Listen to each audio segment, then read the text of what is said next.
is normal poo to have according to the Bristol stool chart? Now this is the Christmas edition using all of your favourite Christmas chocks.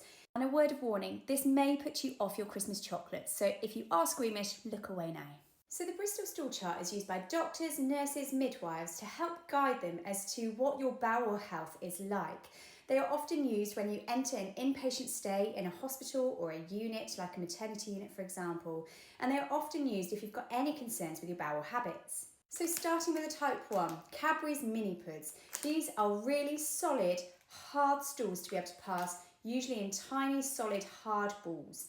Type 2 is these solid lumps that are clumped together. They are really hard to pass, very similar to like 3 mini puds that are stuck together, or your little Toblerone that's really hard to pass. Both of these types can indicate constipation, which is treatable, and you can talk to a pharmacist, a midwife, a doctor or a nurse if you have constipation. Type 3 is your Mars bar, your Snickers bar, or like I've got here, 2 brownie bites that are put together. They're starting to soften, but they've often got cracks in the surface.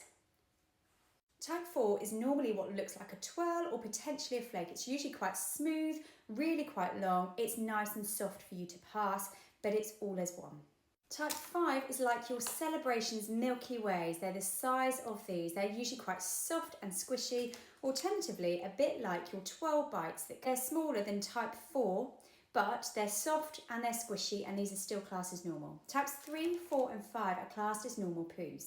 Type 6 is much looser, a bit like your chocolate chips in your cookies or like the flakes that you're going to put into your hot chocolate.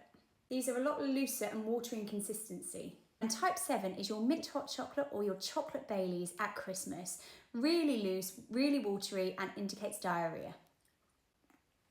In type 6 and 7 on the stool chart, if you were to have an inpatient stay in a maternity unit or in a nursing ward, sometimes you are barrier nurse depending on the potential cause for the diarrhea. And more often than not, a stool sample is sent off also to test for things like C. difficile. And whilst this is a bit of fun relating to Christmas, if you ever have any concerns with your poo, speak to your midwife, your nurse or your doctor for individualised health advice. I wish you all a Merry Christmas and that your poo remains normal throughout. And for more evidence-based pregnancy, birth or parenting information, hit the follow button. And leave your questions in the comments below.